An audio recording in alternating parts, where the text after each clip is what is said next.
sides with us, and I believe, Senator, you were obviously listening to what the Congressman was saying there. He's saying that you guys in the Senate, you got to grow up, you got to get this thing done, and if you don't, the government might shut down. Your response, sir?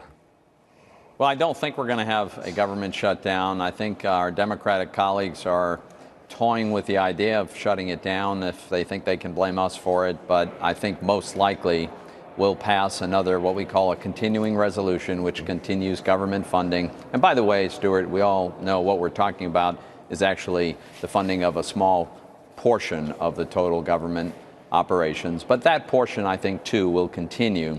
Okay. I think a shutdown is quite unlikely. Okay, I want to talk to you about what the Democrats are saying about the tax deal. Basically, they're slamming it. They say, look, it's for the rich and it's for big corporations. Just let me roll this tape for a second and tell you what we're talking about here. Sure. Roll it, please. This is legislation written for wealthy campaign contributors, and I want to congratulate some of my Republican colleagues for being honest about that. Every poll that I have seen shows that by overwhelming numbers, the American people do not want this bill to be passed. Thank God I'm wearing my cowboy boots today. You know why cowboys wear cowboys boots? To keep their damn pants clean from the horse manure that comes from people that don't know what the hell they're talking about. Clearly, they oppose this deal. They oppose it on the grounds that it's a giveaway to rich corporations and rich people. What's your response to that? Well, first of all, consider the source. I mean, that was a Bernie Sanders clip. Bernie Sanders is a self-described socialist, so it's not surprising that he's not very enthusiastic about a bill that encourages private sector, free enterprise, economic growth. But they also like to say that it's a terrible deal for the middle class and working class folks, which is rather curious because during the Senate consideration on the floor, the Democrats offered an amendment to take our product, our legislation, our tax cut for working and middle-income families and make it permanent.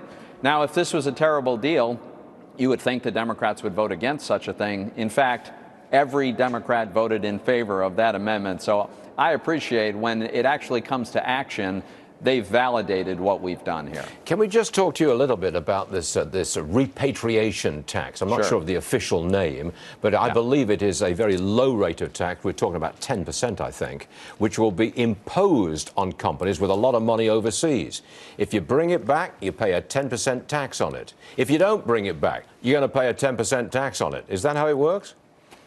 Yes, it's not a single rate of 10%. There is a divided rate. It'll be in the low to mid, I should say in the mid to upper single digits. If it is money that's been invested, it'll be above 10%, modestly above 10%. If it's liquid cash equivalents. But you're right. The idea is the accumulated profits over the years that have never been taxed in the United States, under current law, would be taxed if you brought the money home. And so it's been stuck overseas. We're going to have a one-time tax. We call it a deemed repatriation. You could call it whatever you like. It's kind of a toll that allows us to prospectively convert to a system where overseas income is not subject to another layer of tax. When we do this, Stuart, there's no disincentive anymore against bringing that money home. And so I do think it's going to lead to a huge wave of money being returned to the United States. Exactly, and that's doing wonders for the stock market as well. Senator Toomey, as always, thanks for being with us, sir. Appreciate it. Thanks for having me, Stuart. Yes, sir.